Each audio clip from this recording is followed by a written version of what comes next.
Tapi coba lihat kembali lagi ke judul dari program ini. Yang kemarin dibilang makan siang gratis, sekarang kemudian dirubah menjadi makan bergizi gratis. Sekarang dengan Rp7.500 asal kenyang, sekarang apa yang bisa didapat? Gizi apa yang bisa didapatkan oleh seorang siswa, seorang pelajar? Coba.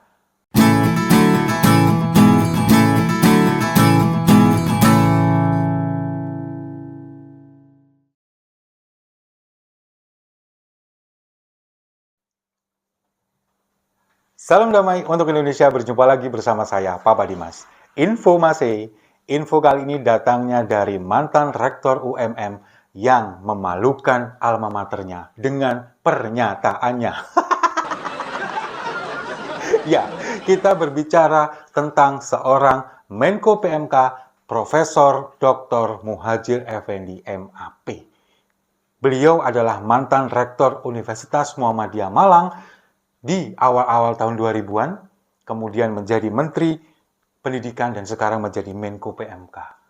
Saya sudah membahas beberapa waktu yang lalu. Memang akhir-akhir ini Pak Muhadjir itu pernyataannya suka aneh-aneh, suka nyeleneh-nyeleneh. Entah apa yang merasuki beliau ini, saya nggak paham. Pertama, ketika mengatakan bahwa mendukung pinjol untuk solusi UKT yang mahal.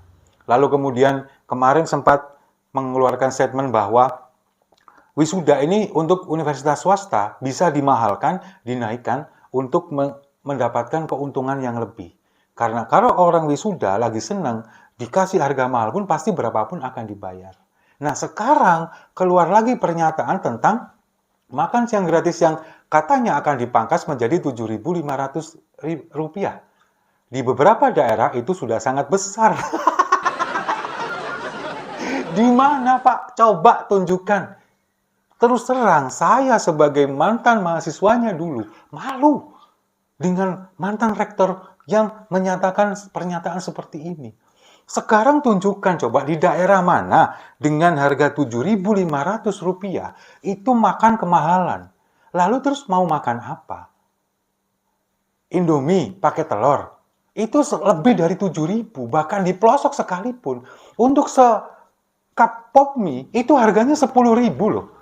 Sekarang, bayangkan, 7.500 kemahalan ini di mana? Mungkin maksudnya Pak Muhadjir ini di lokasi tertentu atau di daerah tertentu itu kemahalan. Bisa jadi itu sangat besar. Mungkin. Tapi belum selesai kalimatnya. Masih ada embel-embelnya. Mungkin juga di zaman tertentu.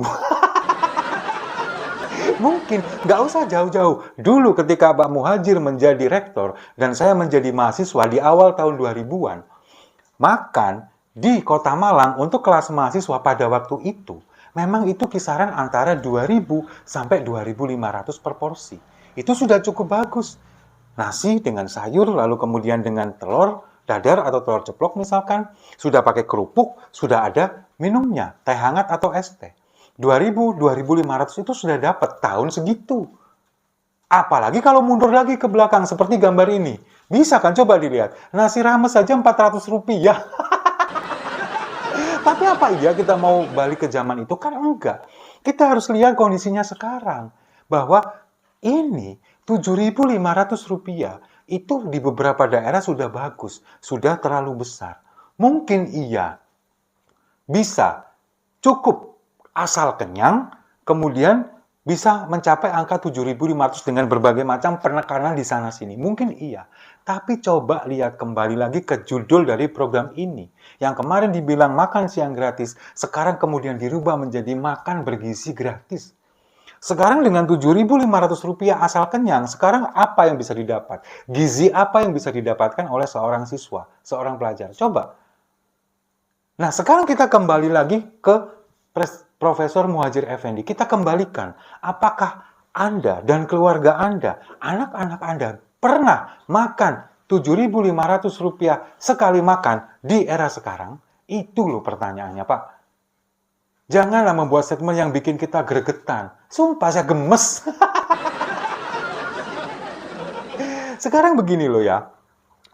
Statement ini kan memang kemarin sempat simpang siur, disampaikan oleh ekonom yang kemudian pernah bertemu dengan tim ekonomi Prabowo Gibran mengatakan ini akan dipangkas, lalu kemudian oleh Gibran dibantah, kemarin disangka bahwa itu belum fix, jangan diberitakan dulu, konfirmasi dulu, lalu kemudian sekarang Pak Muhadjir menyampaikan yang seperti ini kan memang di kubu mereka sendiri itu nggak kompak.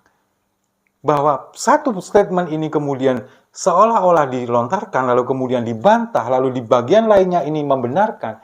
Ini kan sesuatu yang membuat masyarakat bingung, apalagi pemilih Prabowo Gibran yang 58% itu. Bener nggak sih ini akan dipangkas dan sebagainya? Tapi itu kan memang menunjukkan sebuah kebingungan sekarang di kubu mereka ini bahwa anggaran program ini sebetulnya juga masih kacau balau. Seperti yang saya sampaikan di video saya sebelumnya, bahwa anggaran ini kalau misalkan setahun 71 triliun dengan alokasi Rp15.000 per anak per hari, selama 1 tahun itu kan nggak akan mengcover 82,9 anak. Selama 5 tahun kan hitungan saya kemarin, hitungan kasar ya, itu kan cuma sekitar 65 juta anak, nggak sampai 82,9. Itu mungkin yang berusaha diotak-atik, makanya keluar statement itu. Mungkin bisa jadi 9.000, mungkin bisa jadi 7.500, meskipun kemarin dibantah oleh Gibran yang menyampaikan seolah-olah sebagai pahlawan bahwa enggak, itu belum fix, itu belum terkonfirmasi. Seolah-olah dia ingin hadir sebagai pahlawan membela masyarakat kecil, enggak, tenang aja. Makan kalian tetap 15.000. Seolah-olah kan seperti itu, padahal kan juga belum tentu.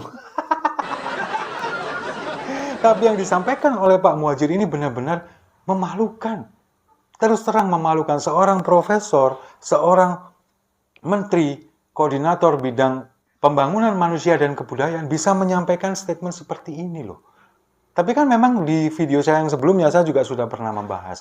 Akhir-akhir ini memang Pak Muhadjir ini statementnya aneh-aneh memang. Saya nggak tahu kenapa lagi caper atau bagaimana ingin menjilat Prabowo Gibran supaya nanti di periode berikutnya dijadikan menteri lagi atau bagaimana, saya nggak tahu, nggak paham. Tapi ya itulah yang terjadi sekarang. Pejabat-pejabat publik kita itu sekarang sibuk dengan dirinya sendiri. Mereka sibuk ingin memperkaya dirinya sendiri, sibuk ingin melanggengkan jabatannya lagi, sibuk dengan berbagai kegiatan di luar tanpa mempedulikan jabatan fungsionalnya.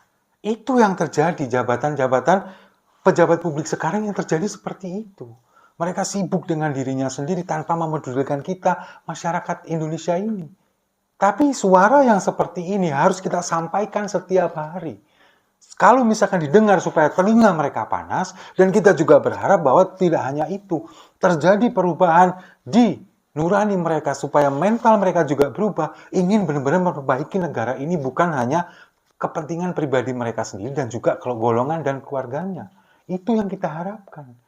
Makanya jangan pernah bermimpi kalau mental pejabat-pejabat kita masih seperti ini, bermimpi menjadi Indonesia emas di 2045. Jangan. Kita benahi dulu di dalam diri kita ini loh, negara kita ini, pejabat-pejabatnya ini loh. Kepedulian terhadap masyarakat, empatinya kepada rakyat itu yang lebih diutamakan. Harusnya kan seperti itu. Makanya kita ingin menyampaikan ini semua, semoga didengar, semoga digubris, yang paling tidak bisa merubah segala macamnya ini menjadi jauh lebih baik di Indonesia yang di usia 78 tahun ini dan akan 79 tahun di bulan depan. Semoga itu bisa menjadi kenyataan, menjadi Indonesia emas di 2045. Sambil nunggu itu semua, kita minum dulu kopinya sama-sama. Setuju ya?